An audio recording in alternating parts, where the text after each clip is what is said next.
Do you accept, let's look at some of the risks that could be associated with remaining. Start with immigration. Do you accept that as long as we remain in the EU, we have no real control over the numbers coming to our country? Well, I think the first thing to say is that the European Union is not perfect, and it's quite right to have this debate about how we reform Europe in the future. Obviously, when it comes to our borders, as you know and I know, we check who comes in. There remain passport controls. But we have to make sure that we explain to people that if we left Europe, but still wanted to trade with the single market, we would also have to have the free movement of people, just as Norway and Switzerland does. But in the long run, I think there is a really interesting question about the degree of free movement of people across the European Union.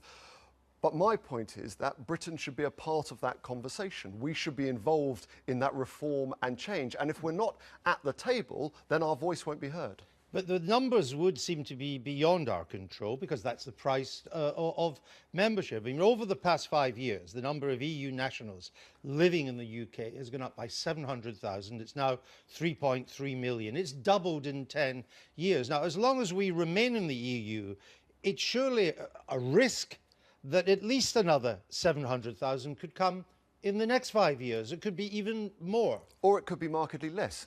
If we go back in time when the British economy was in a worse position in the mid-1980s, obviously you saw large numbers of people from Britain going abroad to work in the European Union. We're taking a snapshot at the moment. And the point about pooling risk across the European Union, across the single market, is that when your economy is in difficulty, obviously you can take opportunities in other parts of the country.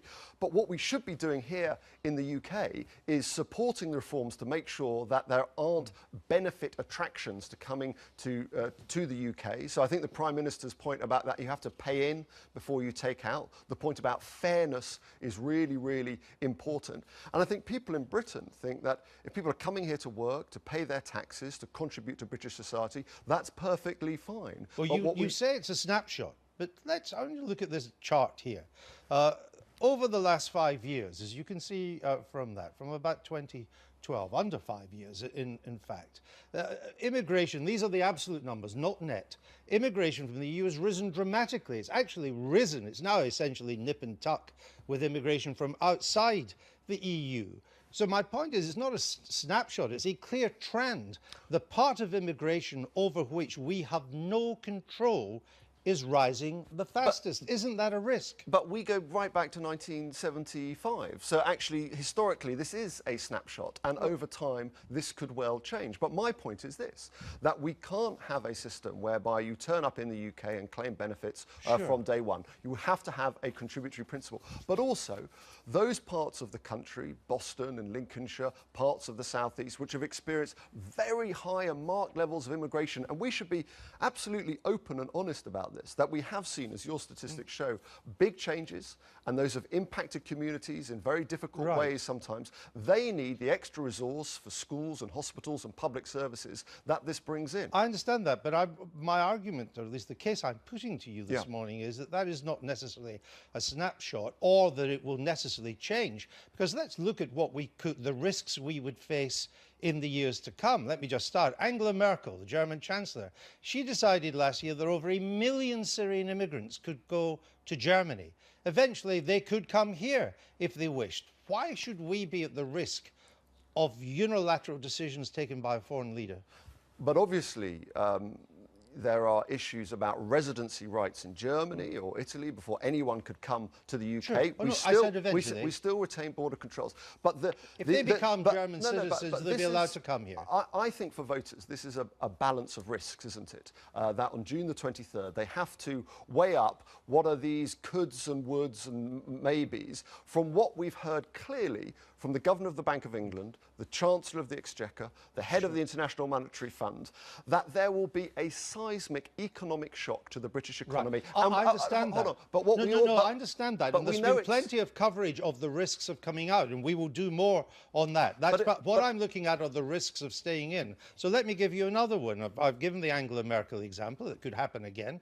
Albania, Macedonia, Montenegro, Serbia, Turkey, they all want to join the EU. 87 million more people that could then have the right to come and live and work in the United Kingdom. That's a risk. But my point is that we're already seeing the risk of Brexit. The pound is falling in value. Economic decisions are not I being understand taken that, but at the address moment. this. I'm not arguing with you that there are risks to coming out. Which are happening now, I Andrew. perfectly understand that. I'm Right. looking at the risks if we stay in to see if there are any. So address this issue, that the risk is of another 87 more people with the right to come to Britain. Okay, but my point is, first of all, that the risks are happening now in terms of Brexit, and the British economy is already beginning the risks are happening to, with Angela Merkel with a million. What's the answer which are to already the 87 million? already beginning to suffer.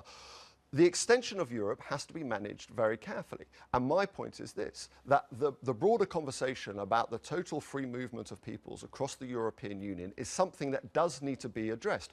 But first of all, we won't have any say over that if we've left the European Union. If we've left and the secondly, European Union, they couldn't come in. And secondly, those countries which trade with Europe, like Norway and Switzerland, also have to accept the free movement of peoples. So there's no free ticket on this. What I want is a strong Great Britain at the negotiating table, making the case for our borders, making the case for security. And when it comes to the free movement of peoples, and you've raised the issue of Syrian refugees, and there are concerns about security in the aftermath of Brussels and Paris, being part of Europe, having the security connections with Europe makes us stronger. Right, well, let me come back to the risks. There's talk of another Greek financial bailout. There are fears of an Italian banking crisis looming this summer. If the Eurozone plunges into another recession, the numbers coming here could easily hit new records highs. But we've also seen that we're not part of the euro. Again, because of strong British negotiation but it doesn't mean they still can't at the come table. here. But we're also they'll come here looking for jobs. But we're also not on the hook for the Greek bailout. Well, we were for the last one. We contributed. Well, not to the same degree as other European members. Are you saying we wouldn't be on the hook for another Greek bailout? But because we negotiated a strong exemption from that. This is about Britain having a strong voice at the negotiating table. And you're offering up your own Project Fear this morning. No, I'm not offering. I'm simply trying to take a methodical look at the risks. And my point to you, the Eurozone is stagnating at the moment. That is why not just Poles or Romanians, but young Spaniards, Italians, Portuguese are pouring into this country now in huge numbers, from 63,000 to 137,000 Spaniards alone in the past couple of years. If the Eurozone was to tilt into another recession, that risks a lot more. It's a risk. And what should the British answer to that be? It should be to deepen the single market, to make it more effective, to have growth right across Europe. We have no say over that. Well, you do if you're at the negotiating table. You do if you've got a strong British voice arguing for economic growth across Europe. And my point this morning, Andrew, is that you're talking about these potential threats in the future. We have a threat now. Businesses in my constituency in Stoke-on-Trent are not making investment decisions. The pound is falling in value. Indecision. 2 years of negotiation if we leave Why on are June the Germans 20th. buying London Stock Exchange? Hold on. 2 years of indecision if we vote to leave But there's on no the indecision June from the German Stock 23rd. Exchange. Why are they buying the British Stock Exchange if there's indecision? Well, there will always be levels of flow and investment. That's a massive investment. But what we're seeing is fear and concern about the future. And I think of workers in Staffordshire who go to work at the Toyota plant in Derby. They have jobs because we're part of the single you're not going to market. filibuster out going on. I'm asking you about the risks. Yes, and I think they're real economic risks if we leave. If we remain, I'm asking you about the risks. You seem to be I determined to think talk they're about much less. Well, Do you deny that if we stay in, we face further integration? Well, what we've had is a clear commitment from the Prime Minister that we are not going to be involved in ever closer union. And that's a really big philosophical moment, that Britain has a distinct and different stance to the rest of the European Union. And I think people will benefit from the best of both worlds, that we don't have that closer integration. You'll be familiar with the Five Presidents report. It's the official roadmap for greater integration for the European Union. It calls for genuine economic union, financial union, fiscal union, political union by 2025. That could affect us. But we've got a clear commitment that we will not be involved in ever closer union. Well, and that's what we're putting to the British people. Have you read this report? I haven't read all of them. Well, it's not a long report, actually, because the report says this, that much of that, what I've just named, not all, because a lot of it would just be the Eurozone, I perfectly accept that, but much of that could be achieved already through a deepening of the single market, which is important for all 28 Yeah. EU No, members. So we would not necessarily be No, excluded. but there's a difference between the politics and the economics. I am in favour of a deepened single market so that those 200,000 businesses in the UK exporting to Europe have greater growth, have greater opportunities, people become richer, we have more prosperity. So there could be I further want integration. on economic grounds, I'd like to see the digital economy integrated more. I'd like to see the service economy integrated more. We want more jobs and growth through Europe that Britain will benefit from. Why would we, when we face a global fear about downturn, not just Europe, decide to cut ourselves off from the richest single market in the world? Well, 500 million people Well, let me finish who can with this buy British point, goods. because it's another risk. You say it's the richest. It's also stagnating. And because we can't do our own trade deals with those parts of the world that is growing, our trade is therefore hindered. It's taken 7 years to reach a deal with Canada. It's not complete. The free trade deal with Australia has been blocked by Italy. The EU has made no progress with India in 9 years. These are all, unlike Europe, growth markets, and we are unable to do free trade deals with them. That's a risk.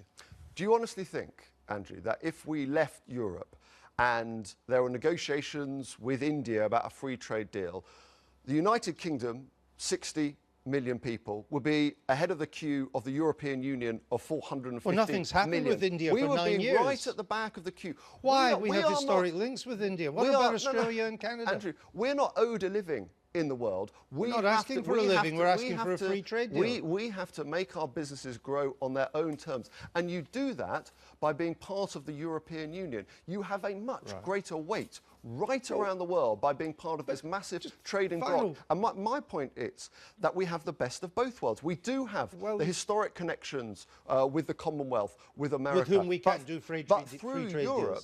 But why does the American trade representative say to us, you would be crazy to leave Because Europe? that's the Why State do Department all line. our Let me put allies this- around the world, our friends Of course. around the world, Let me say put this you final should be point part to of you. Europe? You say we won't be part of any further political integration. You say we won't join the euro. We won't be part of Schengen. And yet it is clear that Europe is going to become, at least within the Eurozone, more and more integrated. We will have less and less influence on that stand. We'll essentially become a sort of semi-detached country club. What's the point? The point is a growing market for British businesses of 500 million people. And yes, this is the point about the best of both worlds. We don't want ever closer political union. They can integrate further in the politics. We want access to the single market. Best of both worlds, safer, stronger, and better off in Europe.